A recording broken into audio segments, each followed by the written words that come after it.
Salut, j'espère que tu vas bien.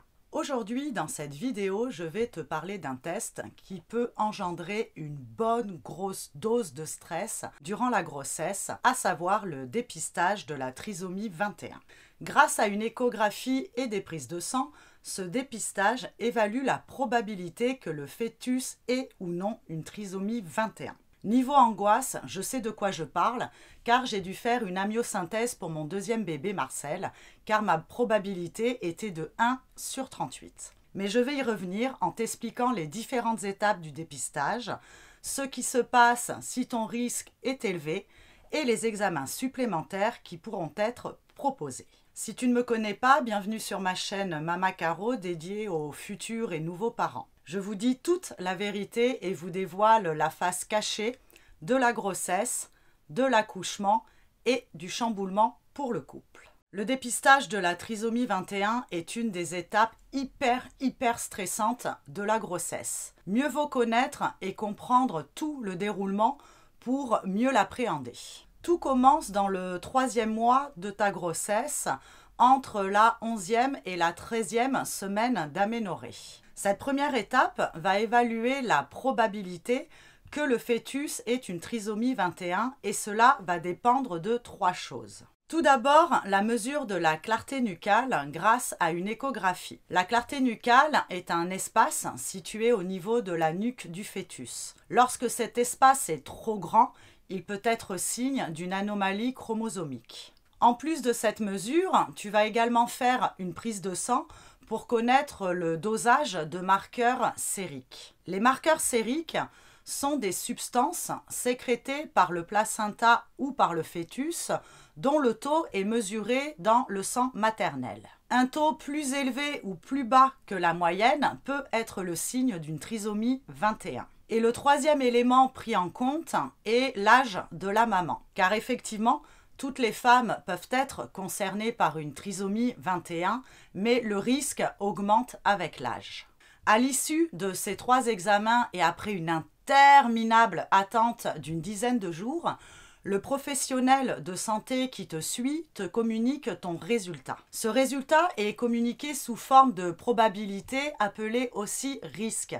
C'est le fameux 1 sur 758, 1 sur 59, et c'est exactement à ce moment-là où mon homme et moi, on se prend une bonne grosse claque dans la gueule. Nous sommes le 17 avril 2018, il est 17h47, je suis enceinte de 12 semaines de bébé Marcel et nous sommes assis face de mon obstétricien. Et là, il me dit « Bon, Caroline, suite aux différents tests, tu as un risque T21 fœtal de 1 sur 38. » Là, mon cerveau refuse mais totalement de traiter cette information. Voyant ma non-réaction, traduction de mon obstétricien, « Caro, ton fœtus a un risque sur 38 d'avoir une trisomie. Mais surtout, ne le voyez pas comme ça. Dites-vous que dans 37 cas sur 38, ton fœtus n'est pas porteur. » Mais là, bordel, tu te prends une sacrée douche froide, sachant que tu n'as pas beaucoup de temps pour accuser le coup si tu veux pouvoir enchaîner les examens complémentaires. Mais du coup, que se passe-t-il à l'issue de ce résultat ? Le chiffre transmis te permettra de te situer dans une de ces 3 fourchettes, soit inférieur à 1 sur 1000, soit compris entre 1 sur 1000 et 1 sur 51, soit supérieur ou égal à 1 sur 50. Nous allons voir ces 3 cas dans le détail. Tout d'abord, si ton risque calculé est inférieur à 1 sur 1000, le dépistage s'arrête là et tu continues le suivi habituel de ta grossesse. Si ton risque est compris entre 1 sur 1000 et 1 sur 51, tu peux réaliser un test complémentaire pour préciser le risque. C'est le fameux DPNI, dépistage prénatal non invasif, ou test ADN LC T21. Mais je vais te détailler tout ça juste après. Si ton risque est supérieur ou égal à 1 sur 50, il te sera directement proposé un examen diagnostique, à savoir un karyotype fœtal.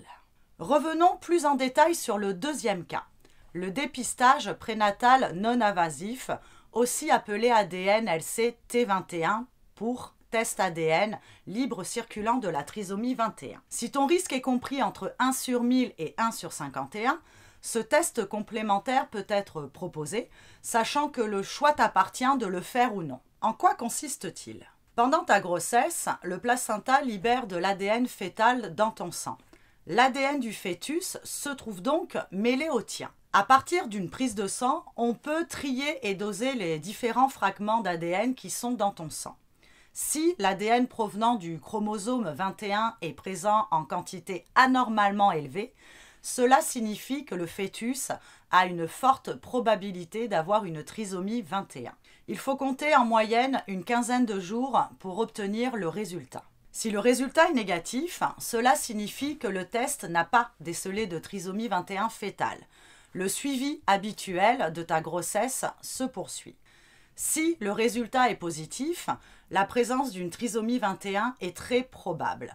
Un examen diagnostique est cependant nécessaire pour le confirmer. Enfin, pour le troisième cas, soit si ton risque est supérieur ou égal à 1 sur 50, ce qui était notre cas car nous étions à 1 sur 38, ou soit si le résultat de ta DPNI est positif, un examen diagnostique te sera proposé. Là encore, le choix t'appartient.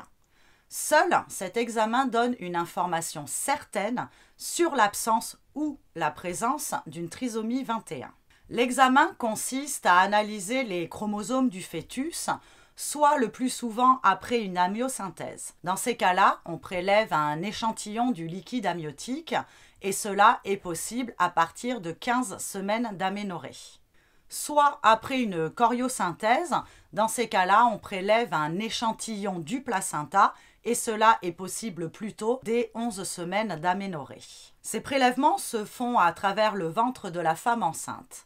Mais si tu souhaites connaître en détail le déroulement d'une amyosynthèse ou d'une choriosynthèse, je t'invite à aller voir juste après ma vidéo dédiée.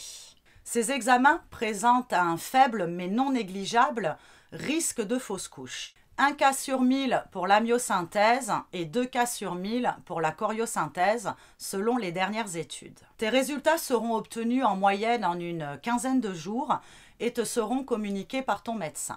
Et après, que se passe-t-il? Si le diagnostic montre que le fœtus n'a pas de trisomie 21, le suivi habituel de ta grossesse se poursuit. Si le diagnostic de trisomie 21 est confirmé, vous pourrez, toi et ta moitié, être accompagné, prendre le temps de la réflexion, vous informer sur la trisomie 21, sur les possibilités de prise en charge et les aides que vous pourriez recevoir.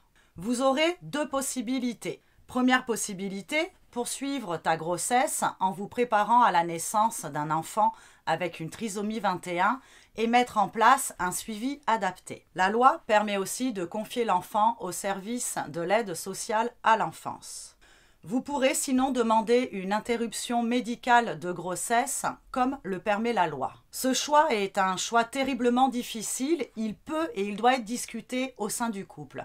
Dans tous les cas, il sera respecté et tous les professionnels qui vous entourent vous accompagneront dans votre décision. Je sais que le dépistage de la trisomie 21 est une des étapes hyper stressantes de la grossesse. Le fait de mieux connaître et mieux comprendre tous ces examens aide à mieux gérer cette étape importante. J'espère que cette vidéo t'a donné plus d'informations et si tu as des questions ou si tu souhaites parler de ton dépistage, n'hésite pas à échanger en commentaire. Sinon, je te donne rendez-vous dans ma prochaine vidéo et en attendant, prends soin de toi.